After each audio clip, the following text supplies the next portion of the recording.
یہ سب کچھ سن کر عامر والے اپنی بے عزتی برداشت نہیں کر سکے اور سب غصے سے اٹھ کر چلے گئے، اور میں غصے سے کانپتی ہوئی اپنے کمرے میں آ گئی۔ بھائی کچھ نہیں بولے کیونکہ وہ سلمیٰ پر لٹو تھے۔ ممی یہ سب کچھ دیکھ کر بہت حیران تھیں۔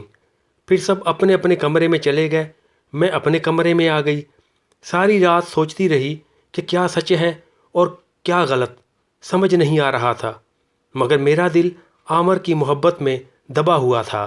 اب ایک اور غلطی جو میں کرنے جا رہی تھی وہ یہ کہ میرا اب دل پاپا کی طرف سے نفرت میں بدلنے لگا، اور وہ مجھے اچھے نہیں لگنے لگے تھے۔ انہوں نے میرا سلمیٰ سے ملنا بند کر دیا اور کہا کہ اگر میں اس سے ملی تو اسکول جانا بھی بند ہو جائے گا، اور ممی پاپا میرا رشتہ ڈھونڈنے لگے۔ مجھے پتہ چل گیا۔ میں نے ایک خط لکھا اور سنبھال لیا، اور صبح اسکول جاتے ہوئے موقع دیکھ کر عامر کے نزدیک پھینک دیا۔ اس خط میں نے عامر سے اپنے پاپا کے رویے کی معذرت کی تھی اور کہا کہ میں مر تو سکتی ہوں مگر کسی دوسرے کی نہیں ہو سکتی۔ یہ بھی لکھا کہ ممی پاپا اب میرا رشتہ ڈھونڈ رہے ہیں، کچھ کرو ورنہ کچھ غلط ہو جائے گا۔ اس نے وہ خط اٹھا لیا اور موٹر سائیکل اسٹارٹ کر کے چلا گیا۔ اگلے دن سلمیٰ نے اسکول میں چپکے سے عامر کا خط مجھے دیا اور چلی گئی۔ میں نے خط سنبھال لیا اور سوچا گھر جا کے پڑھوں گی۔ میں گھر آئی، ممی کو سلام کیا اور اپنے کمرے میں چلی گئی۔ ممی میرے پیچھے آ گئی اور بولی بیٹا وہ لڑکا تیرے قابل نہیں ہے۔ اس کی حقیقت اس دن سب کے سامنے کھل گئی تھی اور وہ کوئی جواب نہ دے سکا۔ وہ فراڈ ہے بیٹا، آپ کو سمجھ نہیں آ رہی ہے، ہم نے دنیا دیکھی ہے۔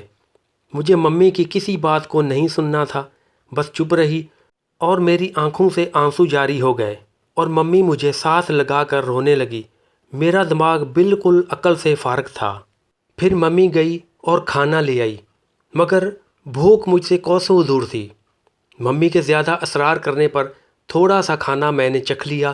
پھر جب ممی جا کے سو گئی تو میں نے خط نکالا۔ اس میں لکھا تھا سلام محبت، آپ کے پاپا نے اس دن جو بھی کہا سب جھوٹ تھا، اور لکھا کہ ہم گھر سے بھاگ کر کورٹ میرج کر لیتے ہیں، کچھ دن سب ناراض رہیں گے پھر ٹھیک ہو جائیں گے۔ میں ساری رات سوچتی رہی، ہر بار میری سوئی عامر پر آ کر رک جاتی۔ آخر کار میں نے گھر سے بھاگ کر عامر کے ساتھ کورٹ میرج کرنے کا فیصلہ کر لیا۔ میں نے عامر کو خط لکھا کہ میں کورٹ میرج کے لیے تیار ہوں، اور وہ خط صبح اسکول جاتے ہوئے میں نے عامر کے نزدیک پھینک دیا اور اسکول چلی گئی۔ اگلے دن سلمیٰ نے مجھے عامر کا خط دیا۔ لکھا تھا کہ رات جب سب سو جائیں تو گھر سے نکل آنا، میں گلی میں آپ کا انتظار کر رہا ہوں گا۔ میں اسکول سے گھر آئی اور روزانہ کے معمول کے مطابق گھر کے کام کیے، مما کے ساتھ مل کر رات کا کھانا بنایا۔ سب نے کھانا کھایا اور سب سونے کے لیے چلے گئے۔ میں بھی برتن وغیرہ دھو کر اپنے کمرے میں آ گئی۔ میں نے اپنا، ممی کا سونا اور نقد رقم گھر سے اٹھائی اور گھر سے بھاگنے کی تیاری مکمل کی۔ سب کچھ ایک شاپر میں ڈالا اور رات 11 بجے آہستہ سے شاپر اٹھا کر گھر سے باہر جھانکا تو کچھ فاصلے پر عامر نظر آیا۔ میں نے گھر کا دروازہ بند کیا اور عامر کے پاس پہنچ گئی۔ اس نے مجھے گلے لگایا اور میرے ہونٹوں پر کس کی۔ پھر ہم گلی کے آخر میں آ گئے جہاں عامر کا دوست کار لے کر کھڑا تھا۔ ہم اس میں بیٹھ کر سکھر شہر آ گئے۔ کار والا واپس چلا گیا۔ پھر میں اور عامر نے ایک ہوٹل میں کمرہ لیا تاکہ صبح کا انتظار اور آرام کر سکیں۔ ہم کمرے میں آ گئے اور آ کر بیٹھ گئے۔ عامر میری آنکھوں میں دیکھ رہا تھا، میں اسے دیکھ کر مسکرا رہی تھی۔ مجھے گھر سے بھاگنے کا کوئی دکھ یا پریشانی نہیں تھی۔ میرے ممی پاپا، بھائی کا پیچھے کیا حال ہوا ہوگا، مجھے اس سے کوئی سروکار نہیں تھا۔ عامر اٹھ کر میرے پاس آیا، مجھے ہونٹوں پر کس کی۔ میں نے بھی اسے ویسا ہی پیار دیا۔ اس نے کہا اب دوری کیسی، صبح ہم کورٹ میرج کر لیں گے۔ بس پھر میں نے خود کو عامر کے حوالے کر دیا۔ اس نے جی بھر کے اپنے دل کی پیاس بجھائی۔ پھر ہم غسل سے فارغ ہوئے اور عامر جا کر ناشتہ لے آیا۔ ہم نے ناشتہ کیا اور پھر کورٹ کی طرف چلے گئے۔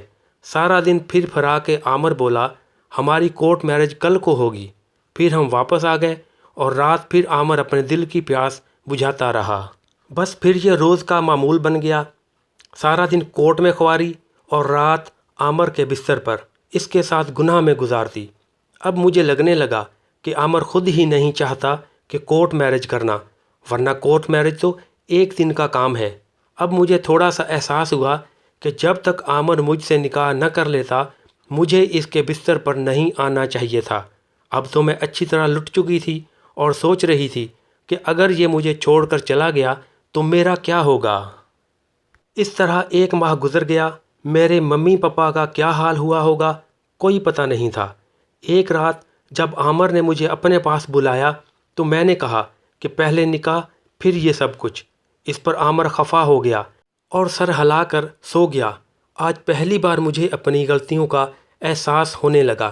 میں اٹھی اور مجبوراً خود کو عامر کے حوالے کر دیا کہ شاید صبح وہ مجھ سے نکاح کر لے۔ اس نے اپنی ہوس پوری کی اور سو گیا۔ میں اپنے بستر پر جا کر سو گئی۔ صبح جب میں اٹھی تو عامر کمرے میں نہیں تھا اور نہ ہی میرے کپڑوں والا شاپر تھا۔ میرے پیروں تلے سے زمین نکل گئی۔ مجھے ممی کی باتیں یاد آنے لگیں۔ ایک کام جو میں نے اچھا کیا تھا وہ یہ کہ میں اپنی رقم اپنے بریزر میں رکھتی تھی، وہ بچ گئی۔ باقی سب کچھ وہ لے گیا۔ میرا سونا، میری ممی کا سونا، میرے کپڑے سب لے گیا۔ میں سارا دن عامر کا انتظار کرتی رہی۔ نہ اس نے آنا تھا نہ وہ آیا۔ اب میرا کیا ہوگا؟ میں کہاں جاؤں؟ اسی پریشانی میں میرا دل خراب ہونے لگا اور الٹی آنے لگی۔ میں باہر نکل کر ہوٹل والوں کو شک میں نہیں ڈالنا چاہتی تھی۔ جب طبیعت کچھ سنبھلی تو خود کو بالکل نارمل کیا اور کچھ رقم بریزر سے نکال کر ہاتھ میں پکڑی اور نیچے آ گئی اور ہوٹل والے کو ریسیپشن پر کرایہ دیا۔ اس نے بتایا کہ پچھلا کرایہ آپ کے ہسبینڈ دے گئے ہیں اور پوچھا وہ کل سے کہاں ہیں؟ تو میں نے کہا کسی کام سے دوسرے شہر گئے تھے، ہم شام آ جائیں گے۔ پھر میں ہوٹل سے باہر نکل آئی اور روڈ پر اکیلی کسی نامعلوم منزل کی طرف جا رہی تھی کہ پھر میرا دل خراب ہونے لگا۔ تو مجھے لگا کہ میرا بی پی لو ہو رہا ہے، تو مجھے ایک ڈاکٹر کا کلینک نظر آیا۔ میں وہاں چلی گئی اور اس کو اپنی طبیعت کے بارے میں بتایا۔ اس نے بی پی دیکھا، پھر بولا شادی شدہ ہو؟ میں نے فوراً کہا جی۔ تو ڈاکٹر صاحب نے نرس سے کہا کہ اس کا پریگنینسی ٹیسٹ کرو۔ نرس مجھے لیب میں لے گئی اور میرا ٹیسٹ کیا اور رپورٹ بنا دی۔